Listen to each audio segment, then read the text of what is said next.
Magandang araw mga boss, pinuntahan ko itong customer ko sa gas station dahil nga sa nag-overheat itong sasakyan niya. Ano sabi ng check up? Bigyan na daw yung makina nito? Kasi may kusot na puti. Ganon? Kaya ako naman tinanggal itong engine cap ng makina dahil nga sa sabi nung tumingin, blow by na daw itong makina niya. Kasi nga may puting usok na lumalabas. Ito nga sa engine cap niya pag tinanggal mo at pag hinugot mo itong dipstick. Kaya naman daw nangyari yan dahil sa matinding overheat. Pero sa pag-check up na ginawa ko, hindi ko naman masasabi na blow by na nga itong makina ni customer at kailangan na nga yung i-overhaul. Parang mali naman yung hatol. Kaya ang gagawin ko dito, si customer na lang yung iimbestigahan ko para sigurado. Overheat, ilang beses na overheat? Ilang beses? Ano siya kuya? Hindi naman yung tipong nasa red na yung ano niya. Basta umaangat lang siya. Pag umaangat na, hindi ko natapos sa lalagay ko ako. Dahil yan sa nagpabawas ng tubig. Ako, nagbabawas ko siya. Makilalagay mo ng tubig ha. Opo, ano na yan kuya? Ala, pangatlong salin na pala ng tubig ito ni customer. Ibig sabihin, may tagas ito sa ilalim. Eh, no, kita nyo, ang tagal kong nagsasalin ng tubig dito sa reservoir niya. Ibig sabihin, kaunti na lang yung laman ng radiator nito. Eh, gaya nga ng sinabi ko, pag ganito kabilis maubos yung tubig mo sa radiator, ibig sabihin yan, yung pinanggagalingan ng tagas nito, malakas. Habang sinasalinan ko nga itong reservoir niya ng tubig, sinisilip ko yung upper radiator hose pati yung lower niya. Wala naman akong makitang tagas doon. And mga boss, kung makikita nyo, sinilip ko ulit yung upper at lower radiator hose niya pero wala akong makitang tagas. Kaya ang gagawin ko dyan, dahil nasalinan ko naman na ng tubig dito sa reservoir niya, puno na yung radiator ng tubig niyan, silip naman ako dito sa ilalim. Ayan mga boss, kung makikita nyo, may pumapatak na tubig dito sa ilalim. Hindi naman siya ganun kalakas. Pero ang kwento sa akin ni customer, masyadong mabilis daw kung maubos yung tubig niya. Focus ko nga itong camera ko dito sa upper radiator hose. Ayan makikita nyo, buo naman itong upper radiator hose niya. Wala rin siyang leak. Kahit sa lower radiator hose mga boss, nasilip ko wala din eh. Kaya ang gagawin ko dyan, balik ulit ako dito sa ilalim mga boss para masilip ko maigi kung saan nanggagaling yung tagas. Yun, naalala ko na. Yung pagkaka-repair ng radiator nito. Yung pagkaka-repair. Yung pagkaka-repair ng radiator. Di ba ni-repair yung radiator niyan? Ilang taon na yun eh. Matagal naman eh.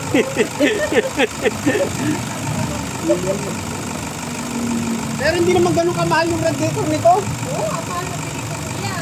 Totoo yung sinabi ni customer mga boss na napakamahal niya nabili itong radiator, 15,000. Dahil nga yung lumang radiator niya, nagkaroon din siya ng leak. Ang problema, nang mapalitan ng bagong radiator, isang buwan lang, nagkaroon uli siya ng leak. At nang ibinalik niya dun sa gumawa, ang sabi, kailangan daw palitan ulit ng bagong radiator. Di another 15K na naman. Doon na ngayon ako kinontak ni customer.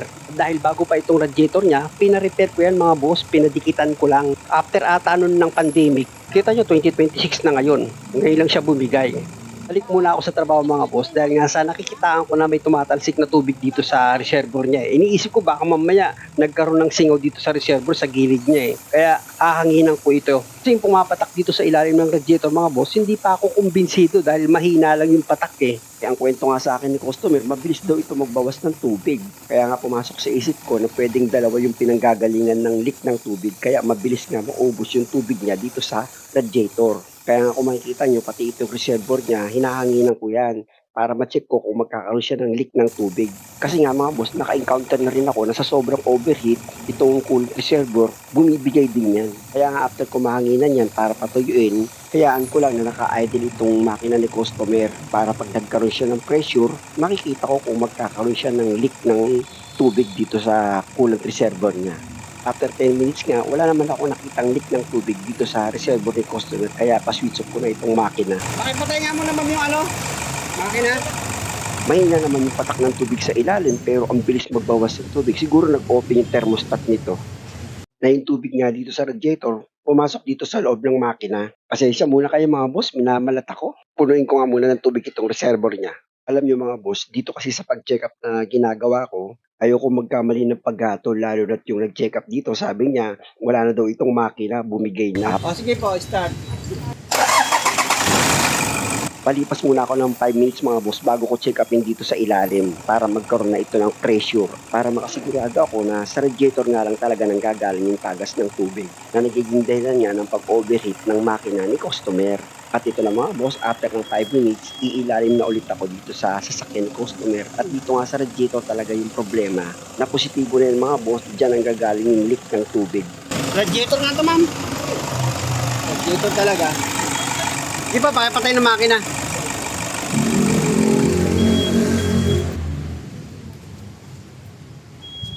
Eh, no, hindi naman kagad nagbawas ng tubig eh, oh. Hindi nagbawas. Oh, di ba? Pagka nalagyan naman na kuya, hindi siya Oo. nagbabawas. Pero pagka umandar na, Oh, wala siyempre, na naman. malakas yung pressure eh. Kasi nga may tagas yung ano, yung radiator.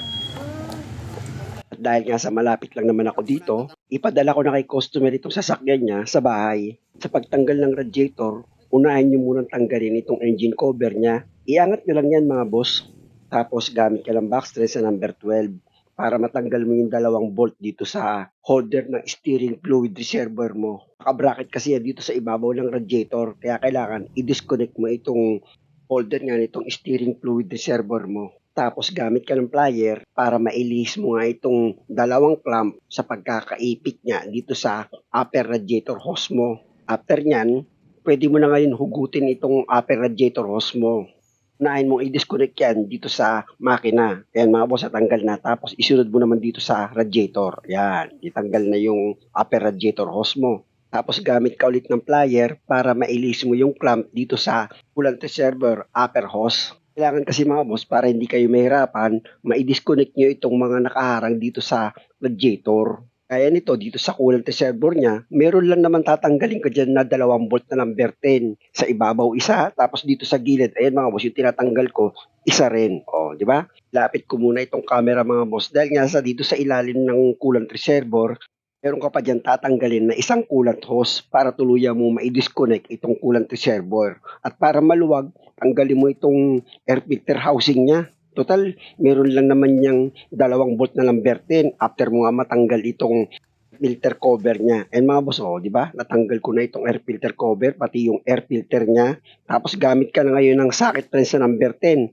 Dito nga sa may bandang baba, may tinanggal ako dyan na 1 volt na number 10. Tapos dito naman sa may ibabaw niya, may isa rin dyang volt na number 10 na tatanggalin ka. After niyan, pwede mo na ngayon iangat itong housing ng air filter mo. Dahil nga sa natanggal mo na ngayon itong housing ng air filter mo, gamit niya itong plier mo, madali mo na ngayon may ililihis yung clamp na umiipit dito sa hose ng coolant reservoir mo. Pag nailihis mo na yung clamp dito sa hose, pwede mo na ngayon hilahin itong coolant reservoir mo para bumitaw na yan dito sa hose na nakarugtong nga dito sa radiator. Tapos gamit ka ng box thread sa number 10 para matanggal mo itong bolt dito sa shroud mo. Kasi kailangan mga boss, itong shroud na nakakapit nga dito sa radiator, mai-disconnect mo rin siya. Ito naman tayo sa kabilang side. Meron din dyan bolt na number 10 na tatanggalin ka mga boss. Ayan o, gamit yung box thread sa number 10, tanggalin mo rin itong bolt niya sa shroud. Pag okay na, punta muna ako dito sa drain plug ng radiator. Kung nakaharap ka nga dito sa sasakyan mo, yung drain plug dito nakapwesto sa left side. Ayan mga boss, sa medyo bandang baba niya. Tanggalin ko nga muna itong drain plug niya para ma-drain yung tubig dito sa loob ng radiator. At habang dinidrain ko yung tubig nito, shoutout nga pala kay Ferdinand Torres ng Rodriguez Rizal. Ganon din kay John Laurino, mula nga siya ng Pampanga. At syempre kay Tonsi Tony ng Cabanatuan City. Shoutout sa inyo dyan mga idol. At mula naman sa Kuwait si Gabs Venture. Ingatan nawa kayo ng Panginoon dyan sa lugar nyo sa Middle East kung saan meron ng kaguluhan. Siyempre naman, hindi natin makakalimutan i-shoutout si Darwin Subido na nasa Japan siya ngayon. Balik na ako sa trabaho mga boss. Pati itong fan blade nga pala, tatanggalin ko rin yan. Meron ka lang naman dyan tatanggalin na 4 na nut na number 12. Ayan mga boss, kung makikita nyo, gamit nga yung box thread sa number 12, niluluwagan ko na yung mga nut niyan. Mas the best kasi mga boss na matanggal nyo itong fan blade niya, pati itong shroud niya, para pag inilihis nyo yung mga clamp dito sa mga hose na nakakonect dito sa radiator, hindi kayo mahirapan. Alam nyo mga boss, malaking bagay kasi yung pag nagdi-DIY kayo ng sasakyan nyo, dapat cool na cool kayo sa paggawa. Yung bang hindi kayo nahihirapan. At para nga hindi kayo mahihirapan, lahat na makakaabala sa pagtanggal nyo ng radiator, tanggalin nyo. Okay lang yun. Kaya nito, natanggal ko na yung 4 na nut dito sa fan blade. Kaya pwede ko na ngayon i-pull out itong fan blade niya. Tapos, isunod nyo naman sa ipo-pull out itong sherod niya. Ayan mga boss, iangat nyo lang yan. Nakatusok lang naman yan sa ilalim. Yung 2 nut niya sa ibabaw, di ba natanggal na? Kaya iaangat nyo na lang yung sherod niya. Ngayon, dito naman tayo sa grills. Ang tinatanggal ko mga boss, screw yan. Kaya gumamit lang kayo ng Phillips screw. Tapos sa gitna niya, meron siyang plastic clip. Gumamit ka ng flat screw, ayan o, kung makikita nyo, iangat nyo lang yung pinakalak niya para may bukan nyo na itong grills. Ayoko tanggalin itong grills mga boss dahil nga sa nag-aalangan ako, may mga lamat na siya, baka maputol. Meron kasi akong tatanggalin dito mga boss na 4 na bolt na number 12. Kabilaan yan mga boss. Dito sa baba, yung tinatanggal ko, bolt yan na number 12. Ayan siya. Tapos, gamit ko ulit ng socket thread sa number 12. Dito naman sa ibabaw niya, sa taas ng radiator. Ayan o, kung makikita nyo, niluluwagan ko na. Meron din diyang bolt na number 12 na tatanggalin kayo. Pag natanggal niya mga boss sa kabilang side, tinanggal ko na rin, hindi ko na pinakita.